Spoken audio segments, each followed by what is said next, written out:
ami ya mwana mobali moko ezaki consumé dans le feu. Amwana bande kozika na kati ya moto. Bien même chose étonnante. Mwana mobali wana azalaki na nzoto ne ya mibali intact. Sexe na ezalaki mobimba.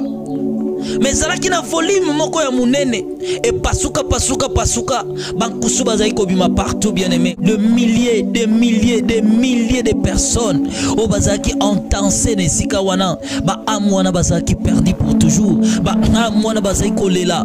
Alors le Seigneur me dira ceci et sengeli nde kuna sengeli to kita okomona lisusu tourma ya batoyo bazali ko se retrouver na kati na sika wana na cette section de l'enfer. Na tunie se dire batouana de milliers batouana na zomona o baza carbonisé wana o baza kozika wana bazo kalinga na moto batouana basalinine. Bien aimé batouana baza ki en débandade baza ki kokima de toutes les directions bazo ya bazo mata bamusu bazo kita bamusu bazo zonga bazo baluka batouana bazo lela batouana bazo ganga. Na tunie Seigneur batouana basalinine. Alobi ezali punition place wana ezali ba amu nyonso oyo basalaka ba rapport sexuel avant mariage batu wana bakometaki impudicité na mukili.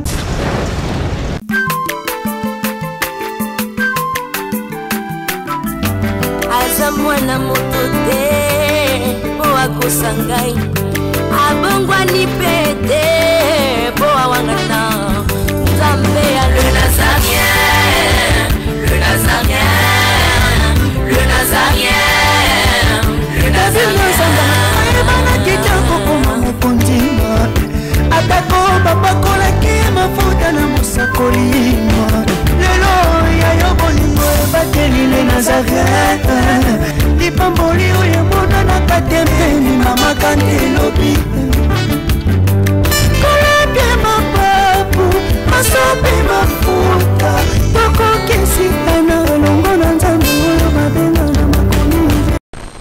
Neto aki kotika siko place mabulu wana ezalaki.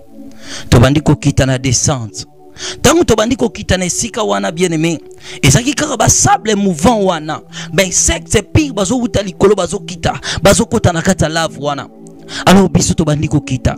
Tangu tokiti tokomi pembe na lave wana. Yesu bandi koyebisa ngai. Batu bazali na se kuna ya lave. Ndengo talaka na ba documentaire omona ka ete ba homme grenouille bakitaka na se bazo tambola totalaka na ba documentaire o tomona ka ndenge ba homme grenouille bakindaka na se ya mai. Ayebi singa siko na se kuna ya ba lave de feu wana nde batu bazali condamné na se kuna mabulu ya tourment ezali na kati na esika wana.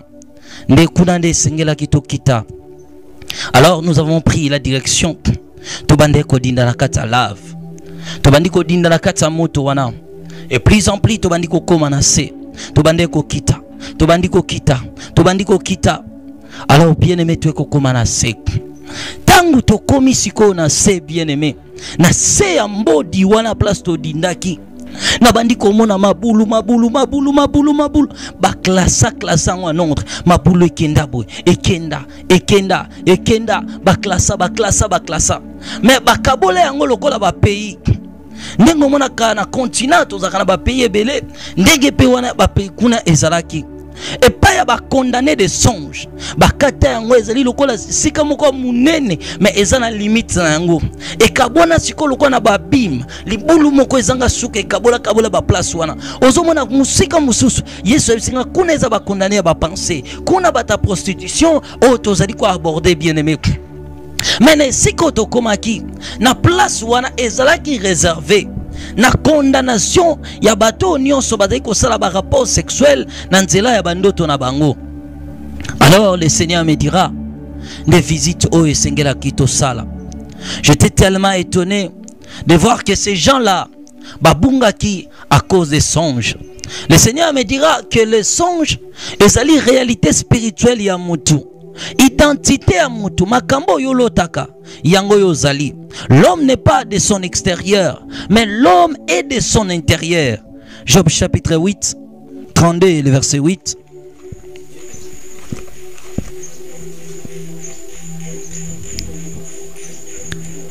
Verset 8, la Bible dit, mais en réalité dans l'homme c'est l'esprit, le souffle du Tout-Puissant qui donne l'intelligence.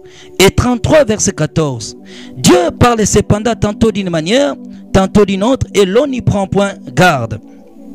33 verset 14 à 15. Nous descendons même vers Tina 16. Il parle par des songes, par des visions nocturnes, quand les hommes sont livrés à un profond sommeil, quand ils sont endormis sur leur couche. Alors il leur donne des avertissements. Il met les sots à ses instructions afin de détourner l'homme du mal et de le préserver de l'orgueil, afin de garantir son âme de la force et sa vie de coupe de glaive.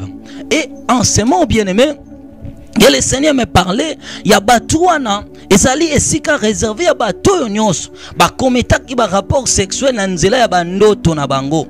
Et j'étais étonné de voir que à cause des songes, l'âme de l'homme est se diriger en enfer.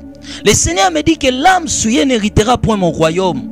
Il dit l'homme n'est pas juste seulement de son corps, il doit être aussi juste de son esprit ainsi que de son âme. C'est comme ça que les âmes passeront au jugement dernier. Vous serez jugés par le péché physique et vous serez jugés aussi par le péché spirituel. Tout péché que ton âme a commis, tout péché que ton esprit a commis, ce péché-là est quoi amener âme yamutu à quoi affronter le jugement du Seigneur. Alors que le Seigneur parlait, tobande koyoka na libulu moko mutaza kokanga aluzoloba nakoyi kozala awate nakoyi kozala awate janema na wumeli, qu'est-ce que je fais de mal, janema na wumeli, qu'est-ce que je fais de mal. Tout ça koyoka na libulu wana makelele mutazolo kanga azolela, c'était des cris de désespoir, tout était fini pour lui. Alors biso tobande ko s'approcher, le Seigneur me dit sengeli to rendre visite pa ya mutu wana tangu tokomi na fosse wana. Le Seigneur a tali na kati libulu wana. Abisie mon fils. Et toi aussi ozali na kati na esika o. Alors tangu biso tokomaki, nous avons trouvé l'âme perdue wana na kati ya fosse na ye. Azalaki tellement ya kozika nzoto mobimba azika. Nzoto na ye zika atikala kaka mikuwa o ya pamba. Siko bankusu bazali kotambola mikuwa na nzoto mobimba. Bazali kotambola ye. Azaki siko ya kogumbama. Malgré na eta wana azali kokufa te bien-aimé. Na se place azali kozika. Moto eza kobimaka su wana. Balave wana soke mati ezikisie. Toka azo tumbama okomona ezongi lisusu. Ebandeli yangi suko kita. Tango ekomata lisusu etumbi ezongi lisusu. Ezali kosala ka lolenge wana. Alors ya bande lokola ko kreze azo luka bima. Mais likolo ya mutu na ye ezalaki na esprit moko lokola ba sirène. Bango bazaki bana basi moko ya mike. Mais bazaki na mopele na bon lokola ya mbisi. Ba sirène wana bazo tourner ye, bazo loba mobali nanga. Siko tangu Yesu ayebisie que mon fils yopo zali na sika oyo atombole longi na ye. Alors Seigneur, aie pitié de moi. Seigneur, qu'est-ce que je fais de mal pour souffrir de la sorte? Je t'ai servi toute ma vie. Je me suis bâti pour sauver les âmes. J'allais à l'évangélisation. Je prêchais la bonne nouvelle, Seigneur. Qu'est-ce que je fais de mal pour souffrir de la sorte? Seigneur, je ne devrais pas être ici. Oh mon doux Seigneur, mon aimable Seigneur, que ta clémence et qui t'a likolo nangai. Retirez un tourment. J'ai assez souffert. Alors Yesu a ébissé. Les âmes souillées n'hériteront point le royaume des cieux. Les âmes souillées n'hériteront point mon royaume. Alors, Abandiko ebisa Yesu. Seigneur, je ne suis pas coupable. J'ai été fidèle à ma femme. Je l'ai aimée alors que je n'avais que 14 ans et elle, aussi mineure que nous étions ensemble. Natikala kolinga mwasi mususu te. Toute ma vie, je n'ai connu que la fille. Tina koli na ekobala mwasi na ngai. Naso comprendre te. Tangu na ngai koki na mokili na eko se retrouver awa. Basolo bakengai nazalaki infidèle na mwasi na ngai. Et le Seigneur lui dira que ton infidélité était spirituelle. Mais il est trop tard, le jugement est tombé. J'étais là pour te sauver, mon enfant. nasalaki nyonso po yo bikisama. Mais ezali déjà trop tard, le jugement est tombé. Alors j'avais tellement pitié de son âme que je disais sans cesse, Seigneur, bimisaye Seigneur, s'il te plaît, aie pitié de son âme, Seigneur, retire-la de la fosse, retire-la de la fosse. Alors que le Seigneur abandé ko bendanga bisinga to continuer nzela, ezali déjà trop tard, le jugement est lié. Je dis, Seigneur, qu'est-ce qu'elle a fait du mal? Le Seigneur me dit, son introduction nezali histoire na mokili. Il n'a pas commis la fidélité physique. Il est resté fidèle à sa femme. Quoique bazalaki bana mike. Aiko koma na ange envedeza abali mwasi na ye. Abande ko sambe na église moko ezana mboka na biso. Église wana pezali vraiment très réputée. Nde Yesus kwa komi ko betelanga. Pourquoi amener se retrouva ki na sika wana? Alabi na église wana zaki serviteur munene. Aiko bala mwasi na ye. Azala tikala kolinga mwasi mususu te. Pe mwasi oya balaki malgré balingana ka banda bomona mukie parce que bazaki bana côté moko. Mais batikala jamais ko vivre na ekobo. Bazaki toujours kotambola na kati ya ba principe na ngai. Jusqu'à ce que le jeune homme akoya kozwa musala abali la fille. Mais qu'est-ce qui s'est passé? Alors qu'un jour ce jeune homme, le Seigneur me dira, Aouti na ye musala ayeli nzela victoire, azo ko se diriger à kende l'église na bango. Azui a commis côté station ya entrée enseignement. A kota wana parce que l'église na bango ezala ki liboso kuna. Aya azui siko a kota direction enseignement wana. Amoni une jeune fille abande ko ya liboso na ye. Mwana mwasi wana azala ki tellement pembe makasi, a tela makasi. Mwana mwasi wana alati la telimoko mabe. Exposer nzoto na ye base na ye ezaki komona na tolo na ye ezaki ya komata. Mwana mwasi wana pemba lati kolambi lamba na ezo aza kongenga na moi. Mwana mobali tango amoni mwana mwasi wana motema na ye etutisami. Tango motema na ye etutisami na komona kitoko mwana mwasi wana akanisi mbala moko na motema na ye atelemi akomi kotala mwana mwasi wana. Mwana mwasi wana tango aleki mwana mobala telema komi kotala ye na sima. Atala ndenge kaleso na ye desine na bilamba mwana mwasi wana lataki. Mwana mwasi wana telema zaki na nzoto mwana mobala akomi excité. Mais mwana mobala akomi kotala nalanda mwana mwasi oyo nalanda ete nakende to nakende te. Alors mwana mobala akomi komituna nakende to nakende te. Mwana mobala akomaki déjà excité na motema na ye. Mwana mobala anatala abia na lingi mwasi na ngana kende kaka. Alanda kiso mwana mwasi wana ta continuer ki route na ye. Oh mwana mwasi wana le Seigneur me dira ceci. Alabi mwana mwasi wana azalaka na déjà possédé un esprit ya sirène moko des eaux. Ti mwana mwasi wana alataka bilamba ya mabe. Ti mwana mwasi wana exposaka nzoto na ye. Ti mwana mwasi wana dendaka na ye na banzela. Ezalaka nde esprit mutu animaka ye. Mwana mwasi wana azalaki possédé na sirène wana. Siko sirène wana azalaka soki moye koti makasi. Sirène wana bimisaka bekai ne na nzoto. Nde mwana mwasi wana ngengaka lisusu makasi kitoko moko impossible. Mais mwana mwasi wana yebi te kazalaka possédé na esprit ya sirène. Nde esprit wana yango etindaka eda pouvoir wana ya nidité. Esprit wana ya nidité mote salaki ala tekela telimabe. Mais lokola ya lulaki ya kadisi ka lulaki mwana mwasi wana. Oh Matthieu 5, bien aimé, la Bible dit, celui qui regarde une femme pour la convoiter, à commettre avec elle l'adultère dans son cœur. Lokola ye sa convoita ki mwana mwasi wana. Le désir ekota ki na motema na ye posa ya kosangisa nzoto na mwana mwasi wana. Esprit sirène wana alula ki en réalité mwana mwasi wana te, mais alula ki nde esprit ezalaki na kata mwana mwasi wana. Alors mwana mobali wana tango akei mikolo akomi kolota bandoto.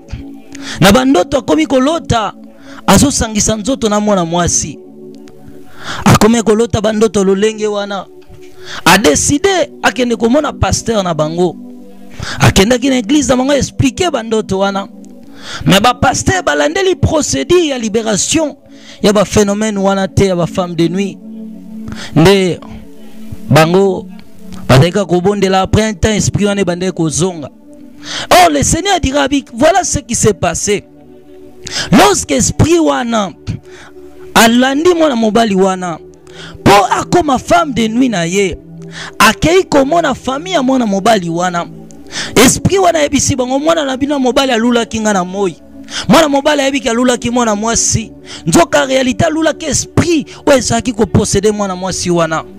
Alors tango sirène wana kie na famille ya mwana mobali wana, elle a versé la dot na famille ya mwana mobali. Famille ya mwana mobali wana bayebisi ye batwa na biso ezali kaka kata mikolo ya mwana na biso na mokili nde biso topesi yo ye. Et c'est comme ça que esprit wana akose kole siko na mwana mobali wana, malgré mwana mobali ata bengali esprit wana zai kokende te parce que avec ça d'autres na famille ya mwana mobali wana. Abi un jour lokola esprit wana bandeko ya kosangisaka na nzoto à tout moment, mwana mobali soka la mukia komona nzoto na ye mobimbe poli, esprit wana zuba spermatozoïde na ye akena yango na royaume des eaux oyo ezali na rivière Kalam.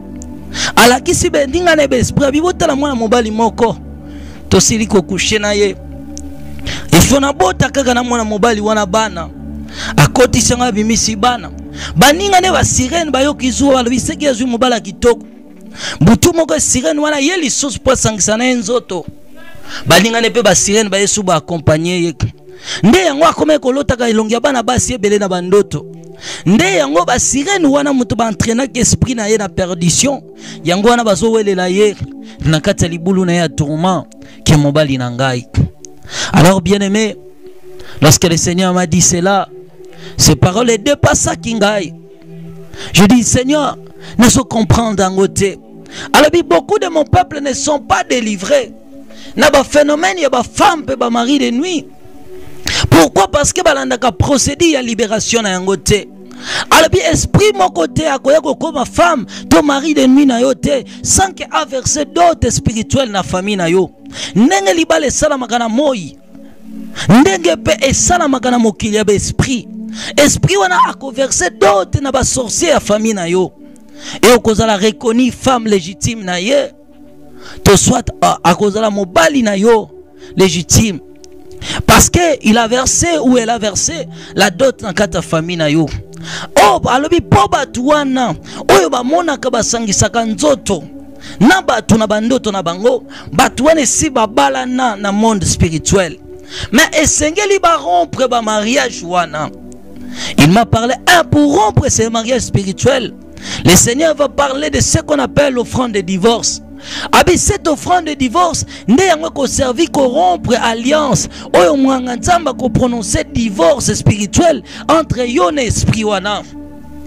Mais on ko remettre yango pas ya pasteur na yo, c'est lui qui va prier pour toi père ko senga divorce spirituel ekota entre yo na esprit wana.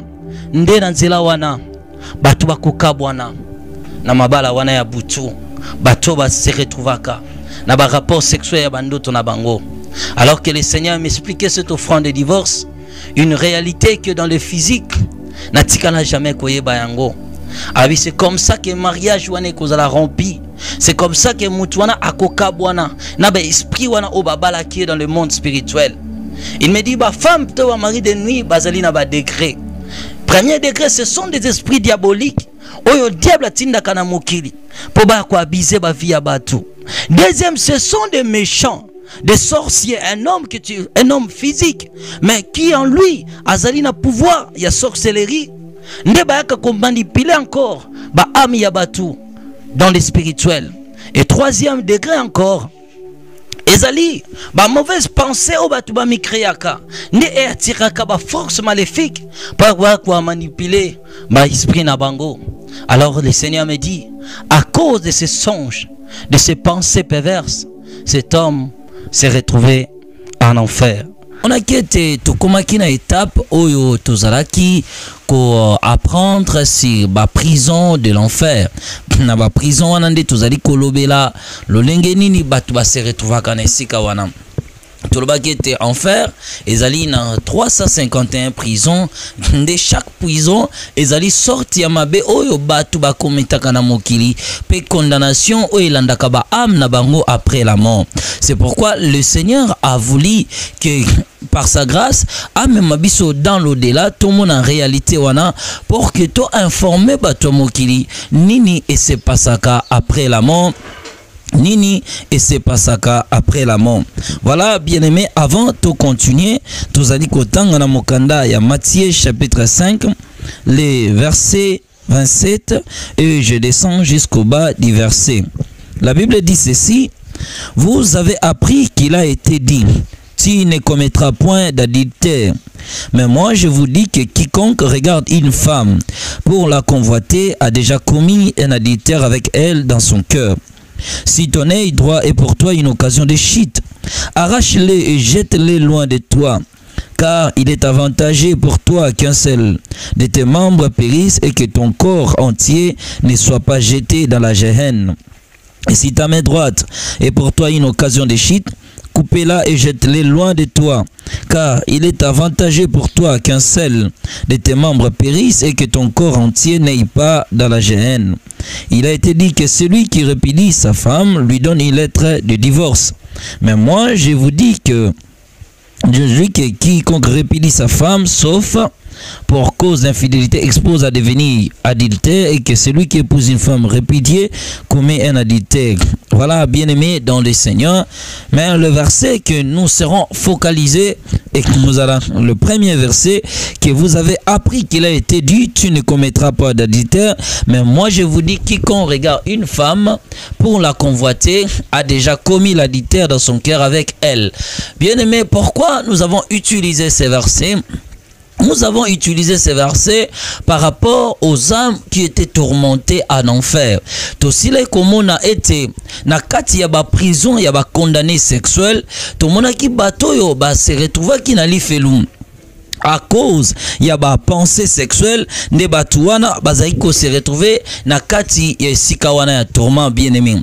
Alors siko tangu tozalaki koleka place o tozalaki liboso tobandi ko avancer poto silisa siko ba condamné wana ya ba pensée, bien-aimé.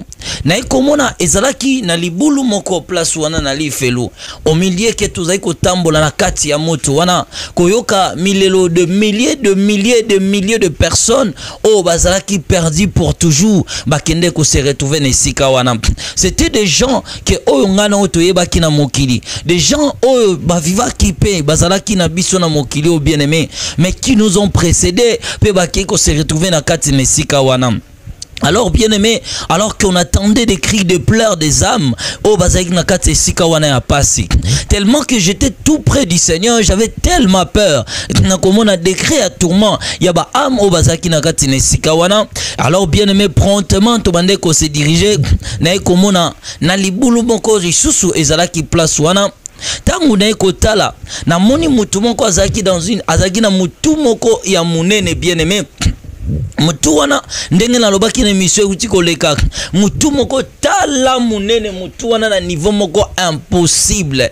Alors abande siko ko forcer soki aseli lokola atelemi, alors que biso to bande ko tala au sommet ya trou na ye ya libulu azalaki moto balave de feu ezaki koziki saye de partout. Alors abande ko supporter siko tourment wana te, abande ko lobaka na pima na esika oy na pima na esika oy na pima na esika oy. Chaque fois abande ko sala effort pour atelema na kata tourment wana azalaki na yango. Okomona soki asala effort lokola telemi okomona kwei parce que mutu na ye ezaki ko peser tellement makasi ezaki na niveau moko impossible.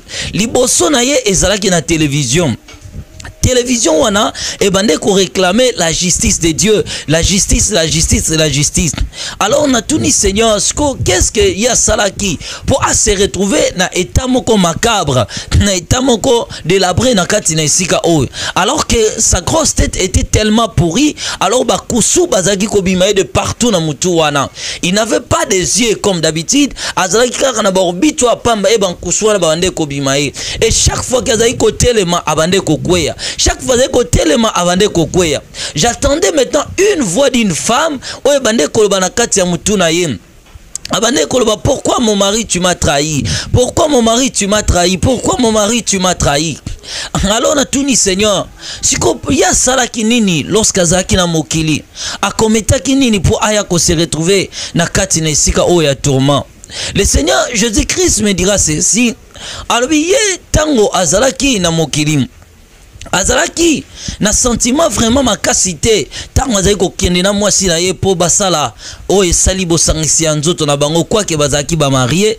Alors ezalaki siko po azala excité a approcher mwasi na ye, il faut abanda ko raisonner makambo ebele, akobanda ko créer ba image ya bana basi mususu na mutu na ye, tamusozo raisonner fi moko mona na nzela ne azali ko tambola abandi ko zala excité na ba désir ya fi wana ne sentiment wana soke mati yango yo ke ko passer bosangisi nzoto na mwasi na ye.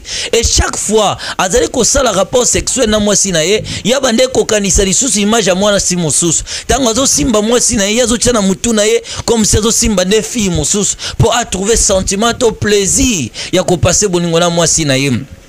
Il se faisait que à tout moment ezalaki habitude oyo bande ko commettre. Or lorsque bango bazo sangisa nzoto et que motema na ye ba penser na ye ezo kanisa partenaire na ye te, ezali déjà adultère to infidélité oyo azali ko commettre envers muto ya zanaye, parce que l'homme est ce que le pensée de son âme. Proverbe chapitre 23 verset 7. Voilà, bien-aimé. Et c'est comme ça que cet homme né Azaïko s'est retrouvé dans l'état Moutouana. Voilà, Proverbe, la Bible dit ceci. Car il est comme les pensées de son âme. Mange et bois, dira-t-il, mais son cœur n'est pas avec toi. Le Seigneur me dira ceci. Il dit la disposition du cœur de l'homme. Lorsque une personne est hors, il y a partenaire naye, il est hors du chemin, il est hors, il y a appartenance. Envers moi si naye. Et c'est la raison, il a été jugé comme un adultère. Parce qu'Azaki n'a pas pensé autre lorsqu'Azaki Kobima n'a partenaire naïm. Alors bien aimé, pendant que le Seigneur me parlait, il y avait une haute montagne. Et sur cette montagne, bien aimé, je voyais maintenant des flammes de feu. Et bande ko kita na montagne wana, ba flamme de feu zaki ko sopana. Na montagne wana bien aimé, ezalaki na mabanga ba rocher moko ya minene. Ezalaki pe na banzete ba arbre enflammé et bande ko kitisa moto. Siko ngomba wana ezoganga, justice, justice, justice, justice, justice, justice.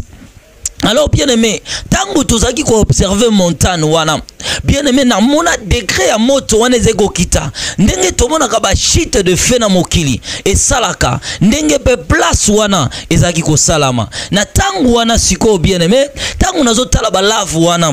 Le Seigneur me dira ceci, et sengeli to mata na montagne oyo, to kende ko tala degré ya tourment ya ba âme oyo bazaki condamné na sika wana. Alors na tuni Seigneur, batu wana bazali na place ya moto yo ya montano bango basalini alobi bazali ba condamné des yeux. Ce sont des gens qui ont commis des rapports sexuels dans nzela ba miso na bango. Ils regardaient la nudité de femmes dans la rue. Ils regardaient ndenge basi bazali kotambola na mokili. Bango bazali plus attiré la sexualité na biema ya basi kotala lolenge batambolaka kotala lolenge badendaka miso na bango etondisa makina mbindo wana. C'est pourquoi moi tu bakozala juger na makambo nyonso bango bazali komona.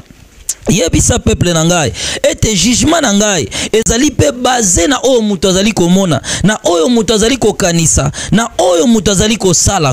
Batu mingi bayebaka te ke mokili kozala juger na makambo nini misu na yo ezali ko enregistrer. Alors bien aimé, pendant que le Seigneur me parlait, tozali ko continuer poursuite na biso, tobandi ko se diriger tobande sikoko ya vers place wana po totala tourment ya batu wana bazaki na sika wana.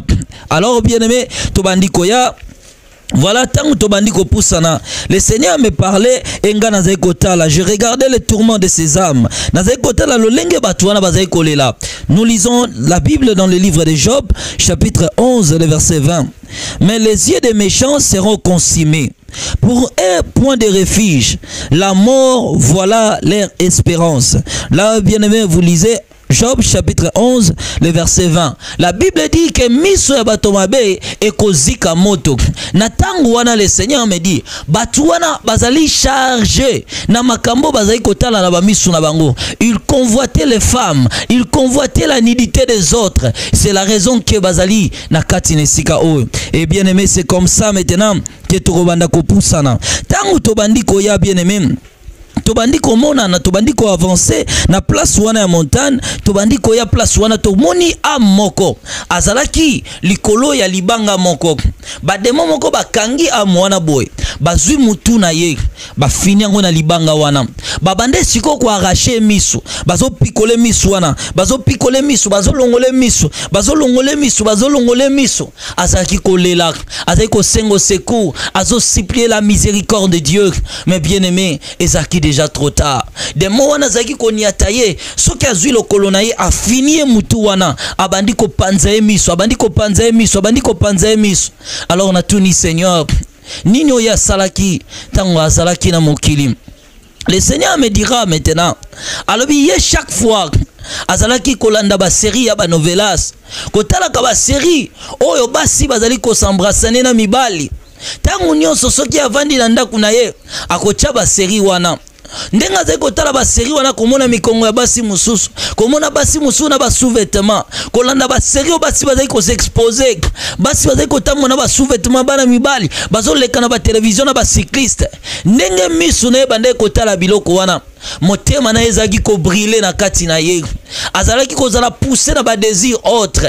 Lokola misu na ye, alors bien la nudité apporte la malédiction et que personne ne peut voir la nudité d'une autre personne. Lokola ya bande ko tala kayango na nzela ya télévision na ye, misu na ye ezala ki chargé na malédiction wana. C'est la raison que tangu ya kufi molimo na ye ezali condamné na kati nesika oyo. Bien aimé, qu'est-ce que tu regardes souvent? Tala nini misu na ye tala ka bien aimé? Peut-être lo bagana tala ki nanga kaka na elongi na motema na sala ki yango te. Peut-être le bagana tala ki nanga kaka mais na salela ki yango te. Bien aimé, qu'est-ce que tu regardes? Cet homme était tourmenté, c'était fini pour lui. Azaki kolela, il suppliait la miséricorde de Dieu. Azaki kosenga mawana nzambe, azaki kolela, azoloba Seigneur que ta clémence ya likolo na ngai. Seigneur, aie pitié de mon âme, c'est fini pour moi. Jésus s'il te plaît, Jésus s'il te plaît. Le Seigneur lui dira, tu avais plus de temps ya ko trouver faveur na ngai lorsque ozalaki na mokili, mais tu as détourné ton regard au apportaki yango na ba chose vaine. Tu as détourné ton regard en regardant des films malsains. C'est la raison que ton âme est finie. C'est la raison que ton âme est perdue pour toujours. Alors azaki kolela et yeso bande ko tala ye. Yeso azaki ko supplier, yeso azaki kolela, yeso azaki koloba ete azoyebisanga. Abi lorsqu'un homme a choisi le chemin du péché, son âme ne peut plus hériter mon royaume. Et si une personne namabe aeko se retrouve après liwana na isika oyo, ezali déjà trop tard, miséricorde ezalaka lisusu te. Alors misu ezali accès ya âme ya moto. Lorsque âme ya moto ezali chargé na ba biloko ya mabe, na ba acte moko ezali kosuye, ezali impie, l'âme de cette personne ne peut pas hériter mon royaume. L'âme de cette personne ne peut pas hériter mon royaume. C'est fini pour lui. Et quand le Seigneur me parlait, alors je n'ai pas créé cet endroit pour l'homme. Mais si l'homme se retrouve ici, ce n'est pas de ma faute. Pendant que le Seigneur me parlait, et Sengala qui sikoto continuer komata montagne wana. Tangu to bandi komata na ngomba wana, tozoyoka na katikati ya ngomba wana, ezalaki na place moko esala lokola trou. Na trou wana, tozoka mutu moko azoloba que je ne devais pas être ici, je ne devais pas être ici, je ne devrais pas être ici, je ne devais pas être ici. Et c'est comme ça que tu s'approchais na Seigneur. Et lorsque tu poussadi na kolo, tu komi na fosse ya mutu wana, Yesu a porté regard na ye na kati ya fosse wana. Na remarqué que mutu wana azalaki na miso. Ba miso na mibale azalaki ya kovimba. Siko ndenge ba miso ezalaki lokola vimba. Tolo ya bana basi ezo desinaka na miso wana. Ba tolo wana ezo ganga justice, justice, justice, justice. Alors tango Yesu atali ye, Yesu a ebisi mon fils. Yo poye ko se retrouver na esika oyo. alobi Seigneur, je n'ai rien fait du mal. Est-ce que zalaki mabe kokabola batu tango batu bazali kobunda? Est-ce que ngai na salaki mabe kokabola bitumbo batu bazali kobunda ngana kaboli bango? Seigneur, est-ce que ngana salaki mabe? Alors Yesu azali kotala ye ayebisi ete moto akomona bolumbu ya moto mosusu te. Alors bien aimé abande kolela, abande kolela ngana azali kotala ye. J'étais tellement attaché tout près du Seigneur. Tout azali kotala ye. Natuni Seigneur, qu'est-ce qu'il a fait lorsqu'il était sur la terre? Yesu alobi na ngai tango azalaki na mokili mwana mobali ozomona azali français. Mokolo moko azotambola na nzela, nakokende na nzela akutani na bitumba bana basi mibale ya mindele pe bazali kobunda. Bato ebele batelemi baza ko filmer bango ba musu baza ko seka. Mwana mobali wana esali epasi. Dakomona lolenge bana basi wana bazaki kobunda. Mwana mobali wana azui décision aya kokabola bitumba wana. Bien aimé, nde apusana ki abandi kokabola bitumba. Tango azokabola bitumba, mwana mwasi wana mususu abendi muninga na ye na robe. Tango abendi na robe na ye, robe ya mwana mwasi wana epasuki. Mwana mwasi wana lataki soutien te. Tolo na ye emona na kilibanda. Mwana mobali otango kaka mona ki tolo ya mwana mwasi wana directement na sede ya vie na ye ekomamaki condamnation. C'est pourquoi son âme est se retrouver dans esika oyo. Nabi Seigneur, mais qu'est-ce qu'il a fait du mal? Alors qu'il y a zaki ko rendre batu service, ko kabola batu mi balo bazaki ko bunda. Yesu ebisinga oyo nyonso miso ya moto monaka esuyaka âme na ye. C'est pourquoi mon peuple esengeli baluka purification. Le diable azali ko parfumer mon kili, azali ko façonner mon kili na lolenge mususu, afin que batu oyo ezali mabe batu ba trouver yango que ezali malamu. Alors à ce moment, bien aimé, lorsque Jésus me parlait, je regardais cette âme perdue pour toujours. Azaki kolela. Avec qu'est-ce que je fais du mal? Qu'est-ce que je fais du mal? Qu'est-ce que je fais du mal pour souffrir de la sorte? Qu'est-ce que je fais du mal pour souffrir de la sorte? Qu'est-ce que je fais du mal pour souffrir de la sorte? Bien-aimés, souvenez-vous de ce que j'avais dit au début, que les âmes en enfer sont condamnées même pour des péchés oh basalaki na ignorance. Bien-aimés, il n'y a qu'un seul moyen par lequel mutakoiko kima mabe ali felo ezali kopesa bomo inena Yesu. Bien aimé, alors que tozali koleka mwana mobali wana tozali koyoka mutu moko azolela, tobandi komata siko montane wana na bandi koyoka voix ya mwana mobali moko azolela. Mais voix ya mobali mwana mobali wana na bandi ko reconnaître voix wana kena mokili na yebaka mungongo wana. Tobandi ko se diriger tango tobandi ko poussa na bien aimé, tomoni ezalaki lokola ndako moko ya mukie. Ndako yango nyonso ezalaki embrasser. Ndako yango ezali kopela moto. Ndako yango ezozika, eza kopela, eza kozika, eza kopela, eza kozika. Tozali koyoka ame moko na kati aza kolela. Azosenga azoloba ete nani azali awa alibere nga na place oyo? Nani azali awa abimisanga na esika oyo? Nani azali awa?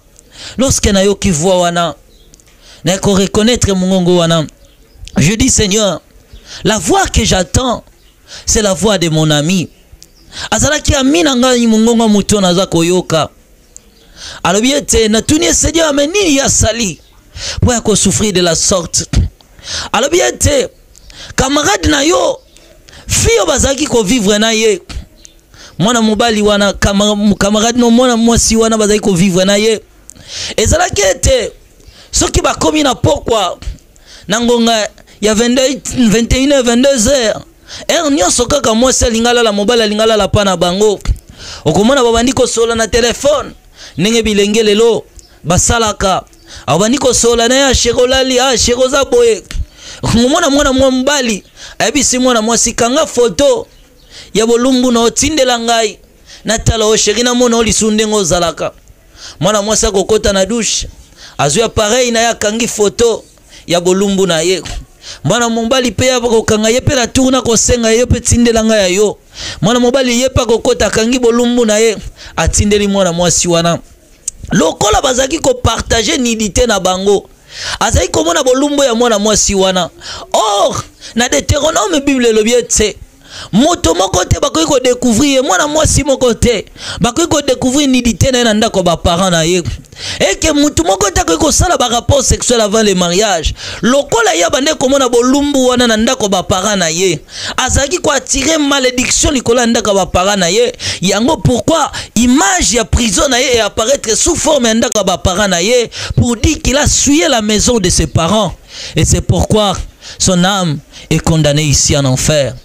Bien-aimé, quand le Seigneur me parlait, je me souvenais, bien-aimé, combien de photos on a combien de choses tu regardes dans le téléphone, combien de dignité, bien-aimé, oyozaki kotala, bien-aimé, alors que azaiko zika na katanda kuwana, décret ya moto wana zaiko pela. Na mokili na mona moto lolenge wana te moto wana zaki kopela na niveau moko inexplicable. Alors bien aimé sengela ki to continuer voyage, le Seigneur me dira ete na kopesa yo makasi pour continuer makamboyo. Je veux seulement que le monde soit au courant de ces choses et que même les petites choses auxquelles vous négligez et que vous endommagez éternité à mutu. Bien aimé Yesoza koloba. Alors tous aiko continuer voyage. Nde natango wana tukolongwe pa ya ndeko wana tobandi komata montagne wana.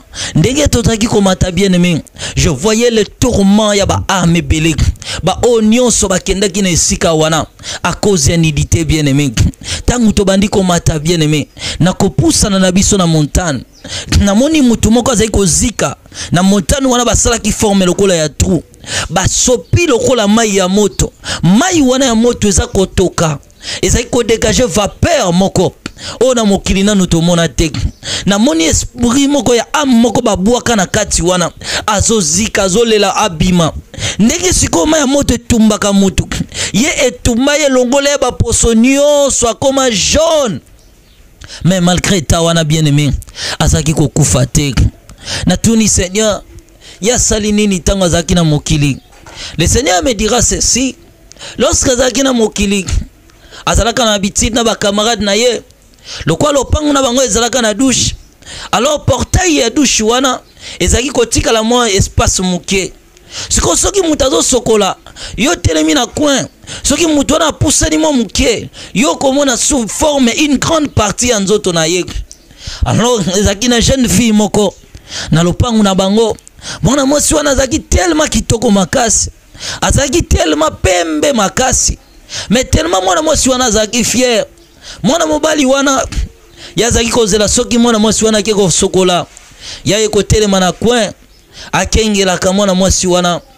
Et c'est la raison. Lokola bandeko kengela mwana mwasi wana soka keko sokola. Yango mai mwana mwasi wana bandeko sokola. Ndeza ko réclamer justice likolo ya ama mwana mobali oyo. Après avoir kotala ka bolumbu ya mwana mwasi wana eko sala un jour mwana mwasi wana balungaki na bango na lopango. Mwana mobali wana pe batika na mwana lopango a vivre tane na mokili. Et un jour liwe yaki kozwaye de tango ya kufaki. C'est la raison que âme na ye et yaki ko se retrouver awa na lifelo. Mais quand le Seigneur m'a parlé, bien aimé, toi qui ko se retrouver na sommet en montagne. Na kokoma na biso to koma ki likolo ya ngomba wana. To moni mbala moko ezalaki na ravin moko ya munene. Na ravin wana je voyais comment ba âme bazaki ko kweya na kati ya ravin wana. Moto ezaki ko sopa na bien aimé. Je vous dis bien aimé, degré ya moto ezali na lifelu. Bien aimé na mokili awa. Nazomona ba explication ba terme imete pour na exprimer degré ya souffrance wana. Au-delà ya maloba ya batu, au-delà de tout ce qu'on peut dire, tout ce qu'on peut imaginer, c'était le lieu de tourment. Bien aimé, tango to komi likolo wana, to bandi kotala na ravin wana, to zaki koyoka kolela, de milliers de personnes, o bazaki entense ne sika wana, ba am wana bazaki perdu pour toujours, ba am wana bazaki kolela. Alors le Seigneur me dira ceci, et sengeli nde kune sengeli to kita, okomona lisusu tourma ya batoyo, bazali ko se retrouver na kati na sika wana, na cette section de l'enfer. Na tunie se dire batouana de milliers batouana na zomona o baza carbonisé wana o baza kozika wana bazo kalinga mana moto batouana basalinine Bien aimé, batouana bazaki en débandade. Bazaki ko kima de toutes les directions. Bazo ya bazo mata, bamusu bazo kita, bamusu bazo zonga, bazo baluka, batouana bazo lela, batouana bazo lela, batouana bazo ganga. Na tuni Seigneur, batouana basalini. Alobi ezali punition place wana ezali ba amunion soyo basalaka ba rapport sexuel avant mariage batu wana ba commettre impudicité na mukili. 1 Corinthiens chapitre 6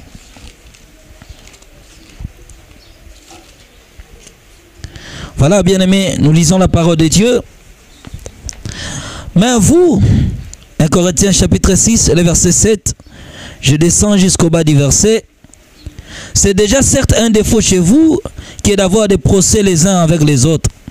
Pourquoi ne souffrez-vous pas plutôt quelques injustices? Pourquoi ne vous laissez plutôt vous dépouiller? Mais c'est vous qui commettez l'injustice et qui depuis c'est envers les frères que vous le fassiez. Verset 9. Ne savez-vous pas que les injustes n'hériteront point le royaume de Dieu? Ne vous y trompez pas. Ni les impudiques, ni les idolâtres, ni les adultères, ni les inféminés, ni les infâmes, ni les voleurs, ni les cupides, ni les ivrognes, ni les outragés, ni les ravisseurs n'hériteront le royaume de Dieu. Bien-aimé, na tangu wana tangu siko Yesu ayebisi ngai ezali condamnation ya bato nyonso babala te me batu wana basalaka ba rapport sexuel tangu batu wana bakufaka batu wana bayaka ko se retrouver ndene sika oyo. Bien-aimé, esengela kitokita mulai na yango bien-aimé ezalaki mulai moko na niveau moko inexplicable to bande ko kita na kati ya bimu wana tangu to bandi ko kita bien-aimé to eko komesika balavu wana ezalaki to eko mona âme moko ezalaki emprisonnier na kati ya fosse moko azalaki tellement troublé âme wana bande kolela azalaki ko sengo secours ba libérer na sika wana api mana sika wana bien-aimé na moni âme wana bakanga yeboye ba chaîne na ndenga sima ba chaîne wana tout enflammé bakanga ye ba chaîne siko na bonzoto ne ya bomwasi na moni banyama moko basaki souffre meloko ya bampuku bango babande kolia ka bonzoto ne ya bomwasi wana nzoto ne wana ya bomwasi ezoganga justice. Alors na tuni Seigneur nini ya sala kitango azaki na mokili. Le Seigneur abandele kotala ye alobi na ngai ete mwana mwasi ozomona ye asila ki kosala ba rapport sexuel na se antango pe ki kokufa a vivre na mibali ebele na vie na ye mombala biliboso balingani tanga azaki na mineur ye azaki na ndumba te mais soki mwana mobala alingi ye apesaka motema na ye mobimba apesaka motema ne mobimba na bolingo ya mwana mobali wana lingie mwana mobali wana nda de vierge ki ye a perdre virginité na ye ba vivre na mwana mobali wana 2 ans mwana mobali wana eko décevoir ye mwana mobali wana eko kende après acte wana mwana mwasi azwi décision te na kolinga lisusu te po apesaki motema na ye makasi epai ya mwana mobali wana. Mais mwana mobali mususu ekolinga mwana mwasi wana eko accepter asangager na mwana mobali mususu mwana mobali wana ba vivre na ye basaline encore 4 ans na tani onso mwana mobali soki alingi ye soki apesi de mwana mobali bolingo azaki ko commettre ba rapport sexuel bampuko moni bazolia bonzoto na ye ezali ba sexe ya bana mibali oya kushaki na bango na mokili tango mutazo sala ba rapport sexuel soki abala te azali ko traiter directement partenaire esprit wana azali ko traiter directement alliance na muto bazali ko passer ne rapport sexuel. La vie de ces derniers est quoi appartenir et pas à muto basangisi na nzoto ataba ne leki na mokili vie ya mutu wana etika la kana dépendance ya relation sexuelle ya liboso sangisa kana mutu wana mususu partenaire wana bo traiter na alliance bino mibale bo sali transfert des esprits soki ye azalaki contrôler na pouvoir ya famille na ye soki ye azalaki na malédiction asali no transmission de la malédiction la même malédiction de sa famille et que ça la partie à Vinayo. Le Dieu de ces derniers sera aussi ton Dieu. Pourquoi? Parce que binomi balebo sali alliance. Alors rapport sexuel est mariage abominable aux yeux de l'Éternel. Je dis tout rapport sexuel avant le mariage. Le Seigneur me dira, c'est une chose abominable. Nami sonaye. C'est la chose qui attire la malédiction. Tu as traité l'alliance avec qui? Aujourd'hui, regarde ta vie. Nini simba katepe nini tambola kate bien-aimé. Bien-aimé, toi, aussi la kopanzanzo tono na mibali, aussi la kopanzanzo tono na basi. Tu as fait la cour avec des femmes. Bien-aimé, sache-le bien. Les esprits de ces gens que tu as couché avec eux vivent en toi. Vous partagez les mêmes alliances. Vous partagez le même sort. Et c'est comme ça, bien-aimé, que l'âme de la jeune fille s'est retrouvée en enfer. C'est comme ça qu'elle a été perdue pour toujours. Pour avoir eu ces rapports sexuels avant les mariages. Pour avoir fait des choses pareilles avant les mariages. Pensez à ton âme, bien-aimé. Elle a été perdue pour toujours. C'était trop tard pour elle à cause des mariages, des rapports sexuels avant les mariages. Bon, ça, le transfert de péché. Bon, ça, le transfert des esprits. Et tu te demandes, ma vie ne marche pas. Qui vit en toi? Quels sont les esprits que toi-même tu as acceptés pour passer la demain en Akatinayo? Et c'était comme ça que la jeune fille était perdue. Bien aimé, on devait maintenant continuer notre voyage. C'est comme ça qu'avec le Seigneur, tu peux s'éloigner de moi siwana. Pour te continuer à avancer dans biso. Bien aimé, tant que tu as poussana, je voyais ces âmes na katia ba flamme de feu. Tant que tu as dit poussana, alors que le Seigneur me parlait. Bien aimé, tu es comme moi. Ami à moi mobali moko ezaki consumé dans le feu. Amwane bande ko zika na kati ya moto. Bien aimé, mais chose étonnante. Mwana mobali wana azalaki na nzoto ne ya mibali intact. Sexe na ezalaki mobimba. Mais ezalaki na volume moko ya munene et pasuka. Bankusu bazali ko bima partout, bien aimé. Je le regardais na état wana. Nabisi Yesu mutu na mokila tikala kozana nzoto aboyete. Alors Yesu azaki kolela. Habisi ngezali déjà trop tard. Pona ye jugement kwei. Alors nalinga koyeba ya sali nini Seigneur. Lorsque azalaki na mokili. Le Seigneur va me parler que moi na mobali ozomona asila na ye kozala infidélité vers moi si na ye. Mwana mobali wa lingi fi moko bazali ko vivre na mwana mwasi wana.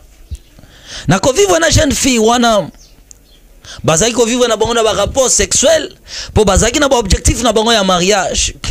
Mwana mwasi azaki hésitant vers moi na mobali po yebaki te mwana mobali wana ko bala ye. Mwana mobali pas azaki hésitant pa ya mwana mwasi po yebaki te ko bala mwana mwasi wana. Ba vivre na bolingo na bango. Après quelques années ba ko balana. Mais avant bango mi balé ba balana. Basilaka déjà na ko vivre na ba rapport sexuel. Et c'est la raison que ba vivre na moi sinaye après 42 ans ne maladie yaki ko zwa mwana mobali na mokili nda kufaka. Ne après liwana ye ayaki na esika oyo parce que salaka ba rapport sexuel avant le mariage. Na bisi Yesu me soki totali malam et pas ya mwana mobali oyo na koma ki lokola avocat na ye. Na sambela mwana mwasi wana, na sambela plutôt mwana mobali wana. Alors que tozali kaka na avocat moko bien aimé, ezali Yesu Masia. Aujourd'hui bien aimé, peut-être moi je te parle, mais tu as besoin de Jésus dans ta vie. Tu as eu des rapports sexuels bien aimé avant le mariage. Va voir des personnes que vous avez fait des accouplements. Demande pardon et priez ensemble. Pour se repentir dans l'acte de salaki. Va voir ton pasteur. Confesse ce que tu as fait. Confesse et dis même le nom de femmes que tu as fait la cour avec eux.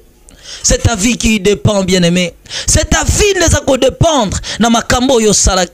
Dieu nous exige une sanctification totale.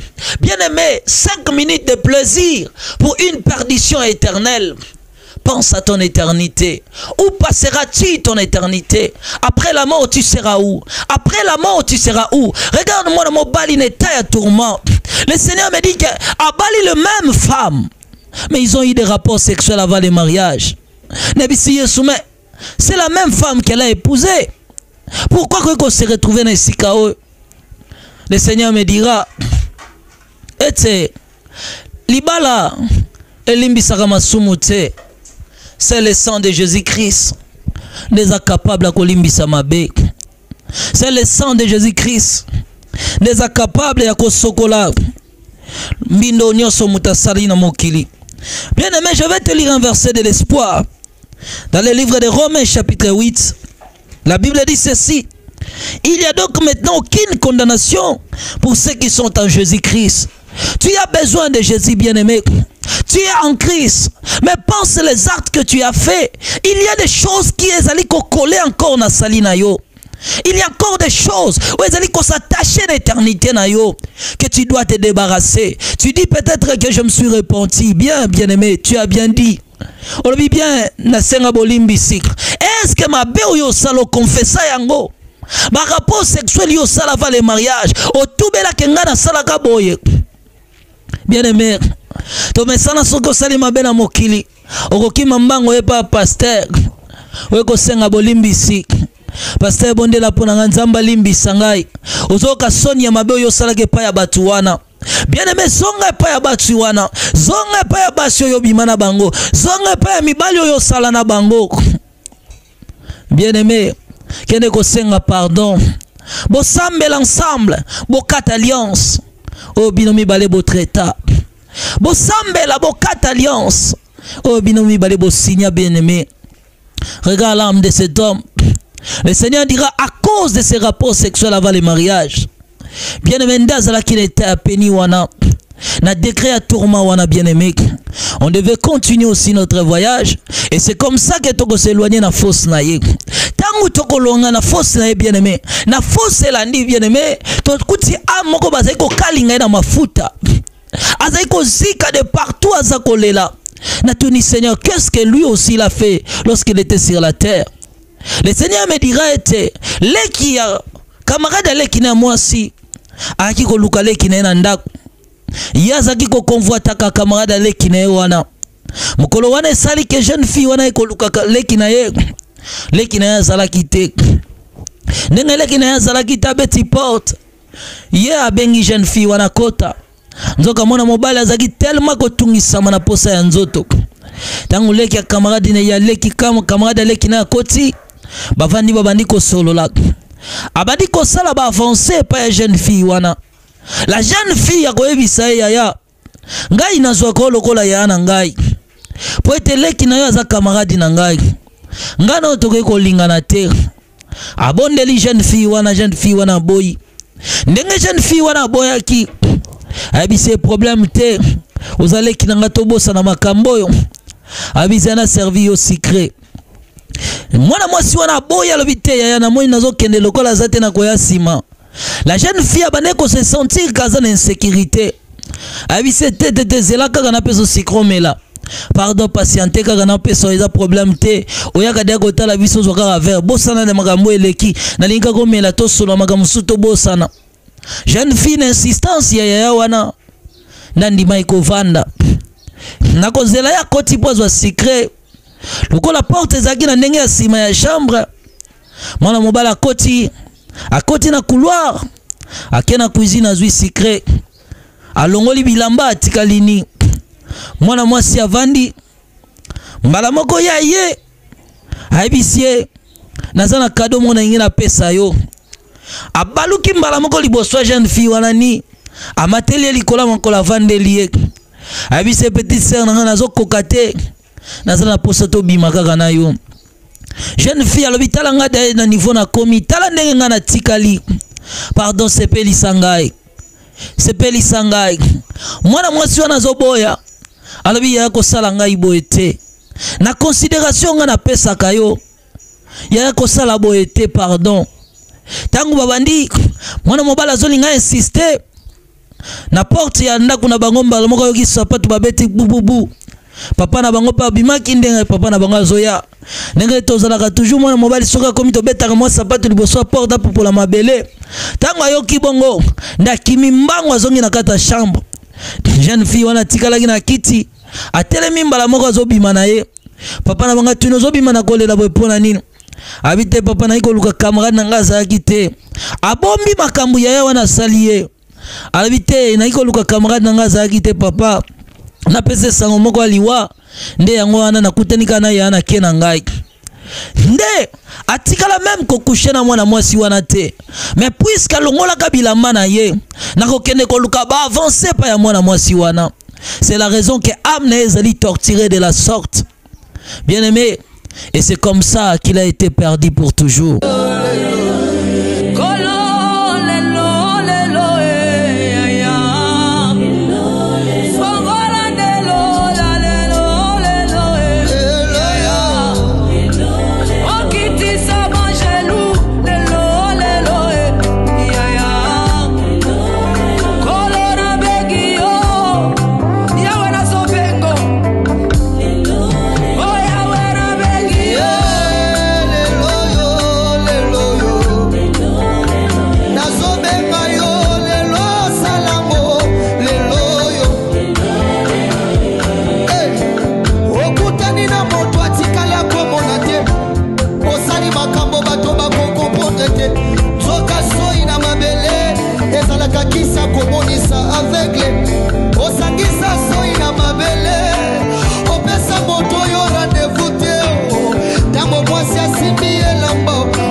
mwana moto te po akosa ngai abongwani pete po awangata nzambe alela zaki